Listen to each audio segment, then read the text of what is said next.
Welcome back to the Talking Archive. I'm Josh Jacobs, and our conversation continues now with voiceover talent, radio personality, and host Larry Kenney. Now, you were also doing work for Imus in the Morning from, it said in your bio, 1973 to 2007.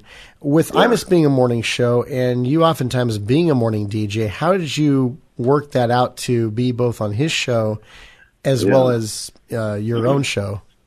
Yeah, I was with him for 35 years. Started in 73, as you said.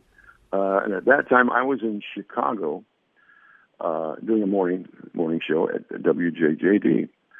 And one day, I get a call from a guy named Walt Ryan, who had been, sorry, let me back up a little bit. You got time? Yeah. Imus and I had both worked in Cleveland for a couple of years at the same time.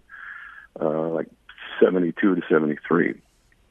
He left. I had never met him when he was in Cleveland. Was that WGR? WGR, yeah. And we had never met. But after I had moved to New York, I get this. I get a call from my friend Walt Ryan, who was my board operator in Cleveland, guy who actually played the records and pushed the buttons and everything. Mm-hmm. He calls me and he says, "Hey, I'm working for Imus now. I'm doing the Imus show." And he said, "You remember him?" And I said, "Yeah, I remember him from when he was here in Cleveland." He said, "We were chatting the other day, and he asked me who I had, different guys I worked with at WKYC, and I mentioned your name." He said, "Oh man, I always loved listening to that guy. The voice, the character voices he does and stuff, and the humor and all that. You suppose he would want? Where is he now? Do you know?" And Walt said, "Yeah, he's in New York. He's in Chicago." So, and Imus said, "You think he'd want to do some stuff on the show?" Walt said, "I'll call him." So he called me, and I said, "Sure." And Walt gave my number, and the next day Imus called me, and for a year, from December of 73, I think it was, to a full year, I was on this show 2 or 3 times a week. And he would call me, and because we were both on the air at the same time, he in New York, me in Chicago. We both had news on the hour, both stations had, so we had a chance to talk to each other, for a few minutes on the hour. So we decided that he would call me 2 or 3 times a week. Sometimes it was every day. And I'd do a bit for him, 2 or 3 minute bit, as Richard Nixon or as Henry Kissinger or as both of them, or as somebody like that. And it would all be ad lib. Once I got to New York and started working with him, it was all scripted, but it would be ad lib. And I did that for a year before I ever met him. Wow. He'd send me $50 a bit. A lot of money back then. Yeah, exactly. I'll take that today. It's not bad for talking for a few minutes. So then I finally came to New York in 74 and started doing mornings at WHN. And I remember your question was if I did mornings and he did mornings, how in the world, could I still been on this show? Mm-hmm. Well, we cheated. I mean, I would go over to NBC where he worked after I got off the air, and we'd record something that I had never done on the air. We'd come up with different voices and things like that. We did that for several months before my bosses caught on. But I was moonlighting with him. Yeah, crazy times. I remember a couple of months ago I interviewed Brian Byrne, Mr. Rock and Roll, who's also on WGR the same time Imus was. And he and Imus became good friends and kept in contact for about 10 years after Brian left to go to L.A. at K-Earth 101. But fortunately, Brian did get back into contact with Imus the last couple of years of his life, so that was a great news to hear. Did you have much contact with Imus after you left his show in 2007? No, not much at all. I certainly never saw him. I don't even know if we ever talked on the phone again. He's a strange dude. Don was very good to me. Very good to me over the years. 35 years I was with him. He tended to be nasty to people. tended to be a curmudgeon, especially when he was drinking and doing drugs back in the early days. And he would, I mean, if you pissed him off or didn't like something, I mean, he would just rage at you, but he never did it to me. And because I would have left. I wouldn't put up with that stuff. Mm-hmm. But some of the other people on the show, that was all they had, was whatever they're making from that show. And I had a TV show and I had commercials and everything else. So I wouldn't, I wouldn't put up with it. But one time I remember 60 Minutes was going to do a feature on Imus. And so one of their correspondents, I forget who it was, wasn't Mike Wallace, it was somebody else, came and spent 3 or 4 days with us in the mornings, sitting in and watching us write, watching us perform, having lunch with us, stuff like that. And at one point, the guy says to Imus, he says, I notice sometimes you're pretty rough on some of the crew, some of your staff.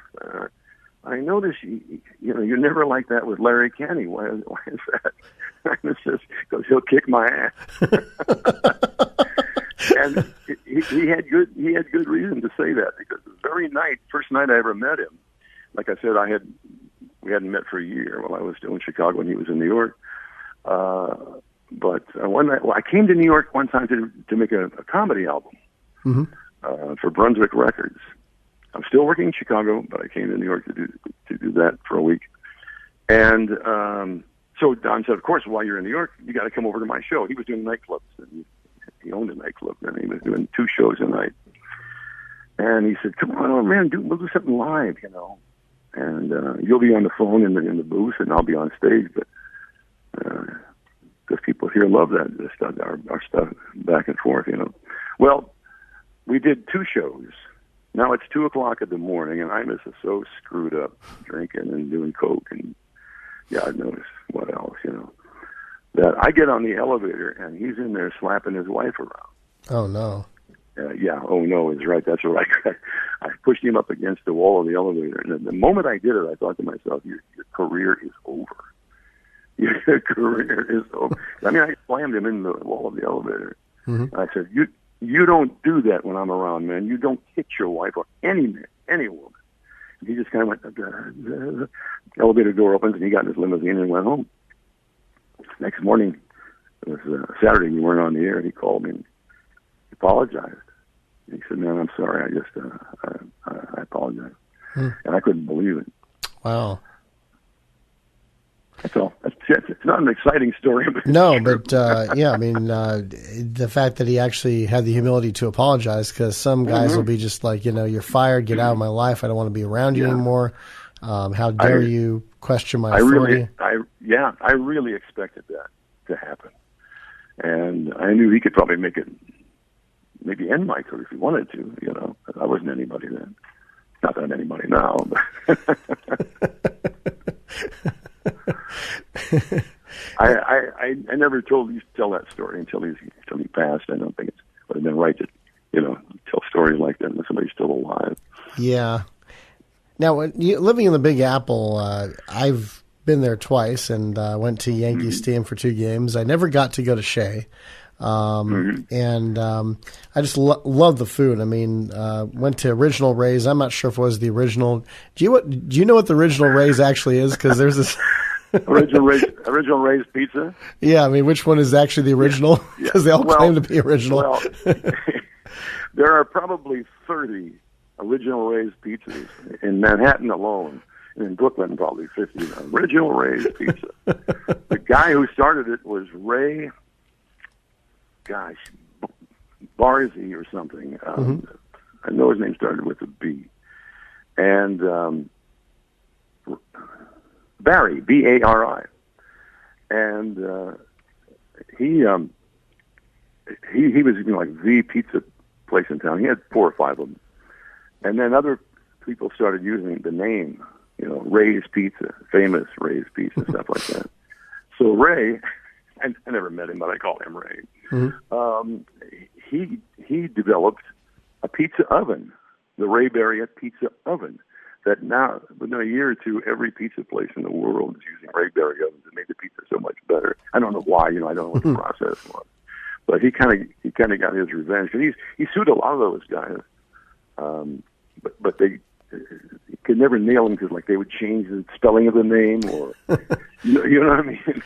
that happens with Tommy's here in Southern California. Tommy's original chili burgers, and so on their cup they say if you don't see the shack, send it back.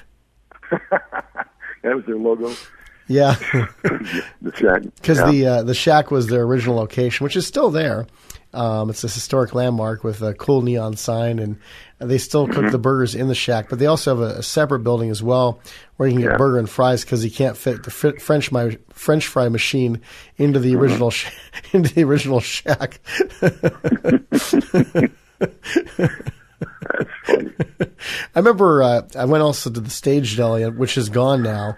And the thing I regret is I did not get one of the cheesecakes because I looked and was like, this looks so good, but I'm so full from this pastrami sandwich. We were going to take the train out of town. I should have just gotten a piece of cheesecake and had it later that night, but I didn't. But it was fun. I liked it. Good. And after radio, you've got a very successful voiceover career.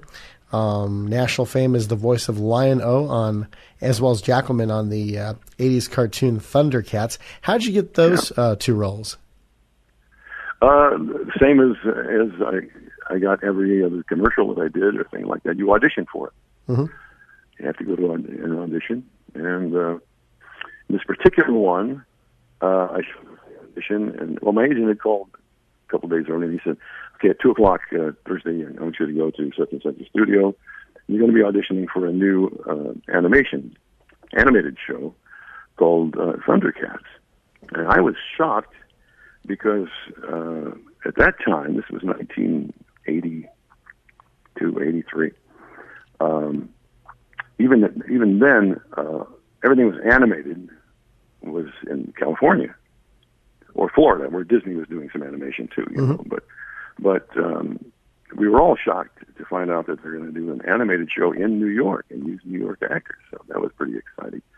So I got there, and you go into the lobby of this place, and they have the walls are lined with illustrations of the characters, all the characters, with a paragraph or two about each of them, so you can get to know what the characters are about. And they handed me a sheet or a couple pages of a summary of ThunderCats itself, the show itself, third Earth and all that kind of thing. And then they said, we'd like you to audition for 2 voices, one ThunderCat, and there were 5 ThunderCats, and 1 mutant. Remember, the bad guys were mutants. Mumra and his gang of mutants. So, of course, I immediately said, well, I'll audition for Lion-O because, he's apparently the leader of the thing. He's the Lord of the ThunderCats. might as well go for the top, Yeah. And I liked the illustration they had on the wall of Jackalman. So I said, let me try that guy too, And so you go in an audition, get in 3 or 4 takes, and you go home, and if you get the job, like anything else, you go home, and if you get the job, they'll call you. And if they never call, you didn't get the job. And lo and behold, I got the job. And that was 3 years of fantastic time of recording that. Then Silverhawks, Tiger Sharks. We did a Saturday morning cartoon show called The Comic Strip, 2-hour show. And then we did all for Rankin Bass production company. And then we did 3 or 4 holiday animated specials. Some of them are still on the air, like Star for Jeremy and Life and Adventures of Santa Claus, stuff like that. And that was all for Rankin Bass. Wow. Now the rights are owned by Warner Brothers. And any projects coming up that we can be looking forward to with any of those cartoons? Well, not those cartoons, but you never know when they're going to do another ThunderCats. We did a whole new version of it in 2011. And I played Lion-O's father on that one, Claudius. A couple of years ago, there was a really terrible one called ThunderCats Roar. And it was all squiggly animation and stupid. But I think it lasted 12 episodes or something like that. I still do some work on Teen Titans Go. Are you familiar with that show, Teen Titans Go? Sounds familiar. I'm not as familiar with the newer cartoons. It's a kids show, a kids animated show. Oh, cool. And strangely enough, and ironically enough, I just got a call today from my agent. I've been hired to work on for 3 years on a animated version of, it's called Pokemon. Wow. Yeah. I know Pokemon. Yeah.